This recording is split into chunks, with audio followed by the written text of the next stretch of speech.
Today I'm going to talk a little bit about the brain and then more specifically how we connect this with leadership. And thank you for your attention beforehand.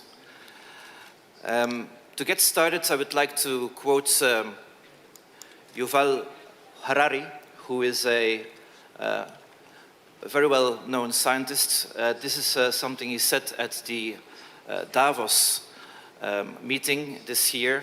The human species stands on the verge of a 21st century biological and socio-economic revolution driven by engineering bodies, brains, and minds.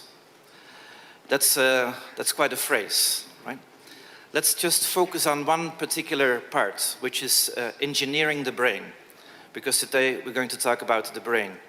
Maybe the word engineering requires a few steps before. Right? Before we can engineer, before we can build, we probably have to understand.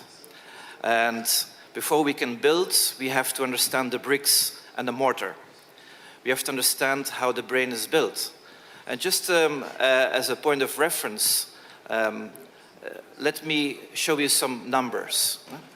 The research of Susana Herculano Roussel, who's a Brazilian researcher, who actually did the effort to count the number of neurons in the brain, she came up with the staggering number of 85 billion neurons. That's 85, and I'm looking at my notes here, don't make any mistakes, that's 86, sorry, with, yes, with 9 zeros, right? That's the number of neurons. Just as a comparison, there are 250 billion stars in the galaxy. So we're getting very close.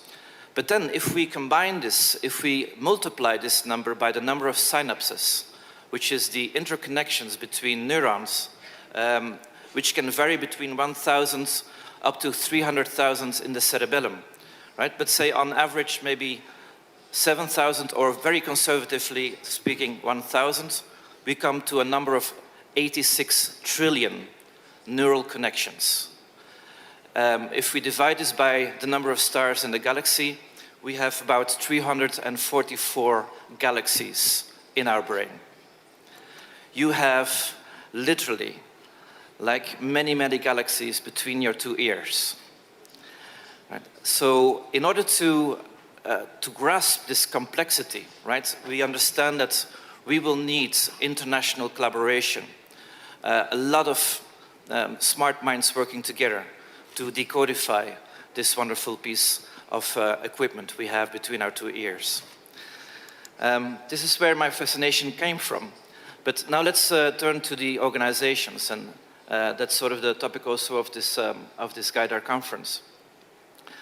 The organizations that are first to develop the capacity to collect, store, or analyze, or apply, or enrich in some way data, right, to improve performance and well-being will be the strategic leaders of the future. There is no way of escaping. Each and every single organization should be interested in how to get the best out of our brains. Our societies are evolving towards knowledge societies, service societies, and knowledge cannot be disconnected from the individual. So if we take care of the person, we will take care of the knowledge. If we take care of the person, we will take care of the service they can provide. What else do we know? Well, in the fourth wave, this is the wave we're living now, I think we will see in the near future the massive real-time measurement of biopsychological indicators. Right? Imagine you're wearing glasses, and in these glasses there's technology incorporated that measures the dilatation of your pupil. And it will actually register at any point in time which draws your attention. Maybe you will be wearing smart clothing, and inside of your clothing there are sensors included that allow you to measure your biometrical activity at any point in time, and maybe give you warnings about whether you're too stressed, yeah? You have too much stress and you have to cool down a little bit before making a decision, right? Of course, if you have all this data coming in real time, we will need big data and artificial intelligence in order to sift through all this data and come up with patterns. This artificial intelligence will help us to decodify and to write algorithms to understand better and to prevent health issues, to improve our performance. And that's the whole idea. How quickly will companies move to actually work in this way? This is to be seen, but it is clear that there's no way to avoid it. Let me talk a little bit about the Neuro Training Lab. This is the methodology I've developed with my team to actually put this into practice, right? Just to give you an idea, imagine you're participating in a program, in a developmental program. The night before or the nights before you receive a case, you need to read a story, and now you have to prepare for it, not just to discuss it in the classroom, but actually to execute it. And you have to intermediate in a conflict. You have to show your leadership in a particular context. And on the other side of a one-way window, we will be observing you. And using a special software called Equalia, we are going to register everything you say, how you say it, and when you say it.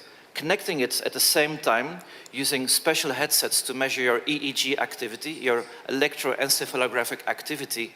We can actually connect at any point in time when you were doing something, what was happening in your brain in real time in the very, very, very moment. Right?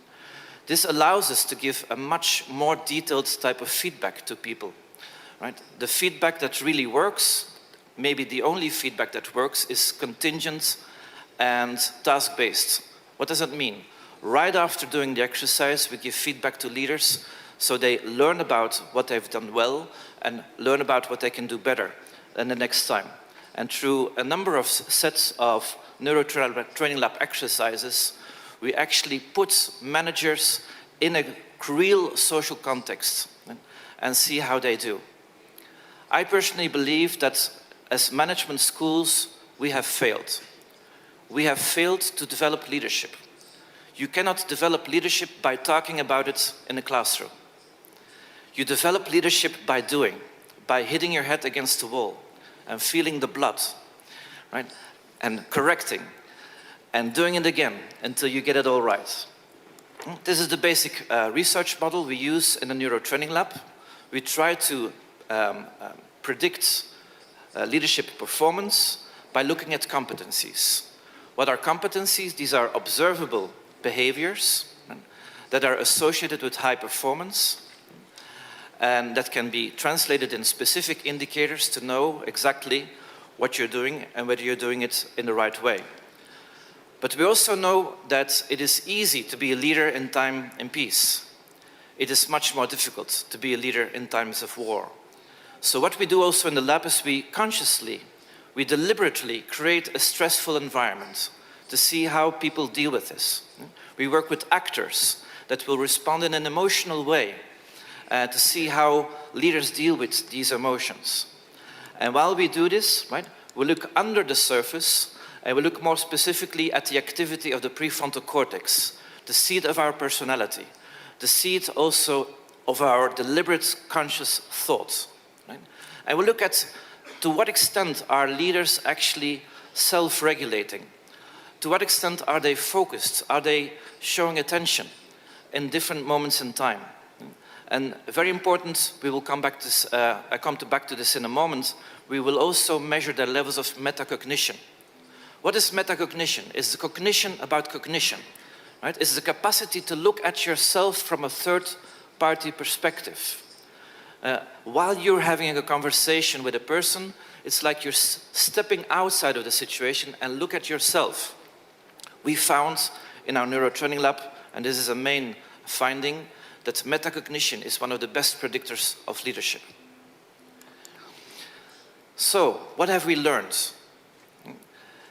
What have we learned after 7-8 years of observation of leaders in the Neuro Training Lab? And I'm going to use the picture of the paradox. And the best way to understand the paradox is to look at the sign of yin and yang. Think of two complementary forces that seem to be opposite of each other. They're very difficult to combine. It's very difficult to come to this harmony between those two very different types of things. You can't do both things at the same time. That's sort of a paradox. Right? Well, we know from research, neuroscience research, that there are different neural circuitries that are to be activated, but they, from a biological point of view, cannot be activated simultaneously. It is simply impossible to activate different neural circuitries at the same time. Still, what we see in our Neuro Training Lab, great leaders switch back and forth between paradoxical behaviors as if it was the most normal thing of the world. Right? They self-regulate to switch back and forth between those antagonistic, contradictory activities. Now, what are some of these paradoxes that we found in our Neuro Training Lab? Okay? The first paradox we found is declaring versus inquiring. Let's just say speaking versus listening. Okay?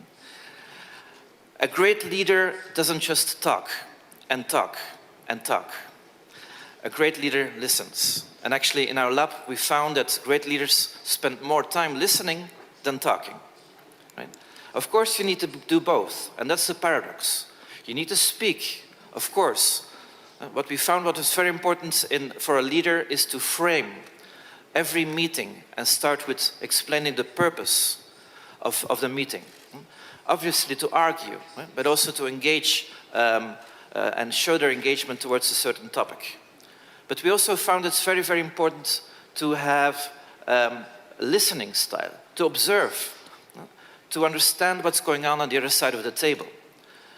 The paradox consists in switching back and forth between those two styles and know exactly when is the right time to switch between one and the other, right? I like metaphors of nature. This is not what I'm referring to, right? It's quite the contrary, right? Let others speak and speak their minds. Second paradox. We found that especially engineers, when they start a meeting, they immediately focus on the problem. This is another paradox, right? We need not just to focus on the task and the problem, on the goals and the results. That's a typical approach of a manager. No, great leaders, and this is how they distinguish themselves from managers, are also focused on the process, on developing trust and building a relationship. Once again, the neural circuitries that are needed to have those two activities going are antagonistic. They literally inhibit each other. It is impossible to do both at the same time. So great leaders, once again, switch back and forth between those two states. Right. We found that people are very good in meditation, and that's also something we measure as part of our protocol, are better in managing emotions. Paradox number 3, one of the biggest paradoxes of leaders. Do I keep control? Do I check? Do I double check? Right? Do I take into account everything that can go wrong? Or do I trust in the people I work with? Do I give them some leeway? Do I give them some discretion in making decisions? Do I support them? Do I coach them? Once again, some of the managers are completely and utterly focused on control and control only. Right? Maybe to make a little joke, right? This is a little joke. This is a person who says, as long as I have everything under control, I can be very flexible. That's not what we have in mind, right? And then the last paradox. The last paradox is about being able to switch from different levels of analysis, switching between being a representative of the firm and, of course, represent the common good, the vision of the firm, the policies and the norms, but at the same time, switching back and forth and giving more attention to the individual needs of individuals sitting around the table, checking their personal interests, understanding their expectations, understanding how they are different, each one of them, and have different expectations bringing to the table. Once again, managing this paradox requires switching back and forth between those paradoxical states. And here I'm going to end my talk. This requires metacognition, right? It is thinking about the thinking. This is why we understand that leaders need to develop their metacognition, their capacity to step out of themselves, look at themselves, be self-critical, and tell themselves, you have to switch You have to go now to a different mode, because if not, you will not get to any results. I wish you a lot of luck. I hope you will develop your metacognition over the next coming years. Thank you very much.